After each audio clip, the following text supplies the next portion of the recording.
जय श्री राम। जब मेरी पत्नी का तेरही उरही बीत गया, मैंने बैंक ज्वाइन कर लिया तेरही के बाद। तो मेरे समधी, मेरी बड़ी लड़की के ससुर शुक्ला जी हमको फ़ोन किए कि क्या हालचाल है। हम कहे सब ठीक है। फिर उन्होंने कहा अब आगे का क्या प्लान है। हम कहे हम मतलब समझे नहीं। कहें मतलब भाई अभी आपकी उम्र 49 साल की है, अभी 11 साल की आपकी सर्विस है, तो आगे कुछ क्या सोचे हैं, कैसे जीवन चलेगा, क्या होगा। बड़ी लड़की की शादी मैं कर चुका था, छोटी लड़की भी शादी के योग्य हो गई थी, लड़का भी सयाना हो गया था, करीब 20 साल का हो गया था। तो हम कहे स्पष्ट भैया खुल के कहिए, हमको समझ में नहीं आ रही आपकी बात। कहने का मतलब कि दूसरी शादी उदी करने का विचार तो नहीं न है। तो हमने कहा कि आपका क्या विचार है। कहे नहीं पहले आप बताइए। हम के नहीं पहले आप बताइए आपका क्या विचार है।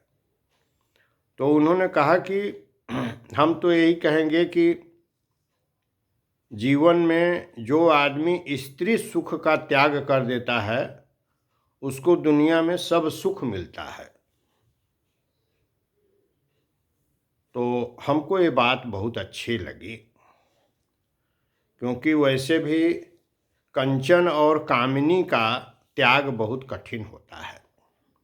कबीरदास जी ने भी लिखा है कि चलन चलन सब कोई कहे पहुँचे बिरला को, एक कंचन एक कामिनी दुर्गम घाटी दोय। सब लोग उस परमात्मा के यहाँ पहुँचना चाहते हैं, लेकिन दो दो बहुत दुर्गम घाटियाँ हैं। कंचन रुपए पैसे का त्याग और उसके बाद कामिनी का त्याग। कामिनी साक्षात भगवान की माया है। तो माया का त्याग करना बहुत कठिन है। बड़े बड़े लोग विचलित हो जाते हैं, ये इतिहास है। तो हमारा भी चित्त चंचल तो हुआ था, ऐसा नहीं है, मैं भी भटक जाता, लेकिन भगवान की कृपा से भगवान ने मुझे बचाया और हमने उनकी बात को बहुत गंभीरता से लिया। और मेरा विचार भी ये था कि भाई जब हमने बड़ी लड़की की शादी कर दिया, उसकी एक बच्ची हो गई थी, दूसरी लड़की शादी के योग्य थी, लड़का 20 साल का था, कोई प्रश्न ही नहीं पैदा होता। हम वैसे भी सपने में भी नहीं सोचे थे। और जब हमारे समधी साहब शुक्ला जी जब कह दिए कि मिश्रा जी जो स्त्री सुख का त्याग कर देता है, दुनिया में ऐसा कोई सुख नहीं है जो उसको नहीं मिलता है। तो हमें फिर बगल में भाभी जी की आवाज़ सुनाई पड़ी। तो हमने पूछा कि भाभी जी का क्या इरादा है।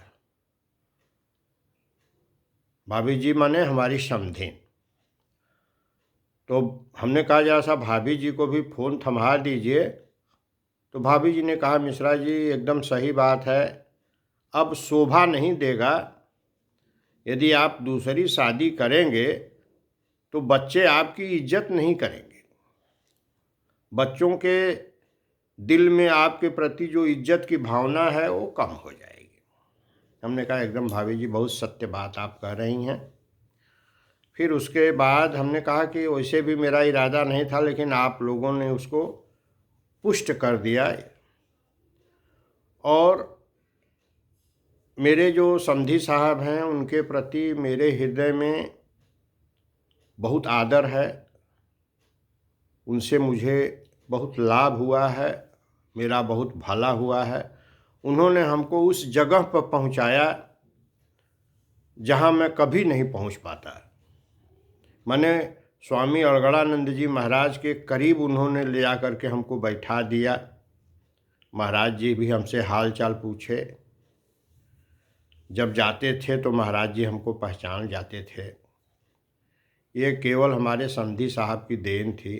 उतने बड़े दरबार में मेरे जैसे बहुत अति तुच्छ प्राणी की कोई वक़्त नहीं है वहाँ पर, लेकिन उन्हीं के चलते समाज में हमको 10 लोग जानने लगे और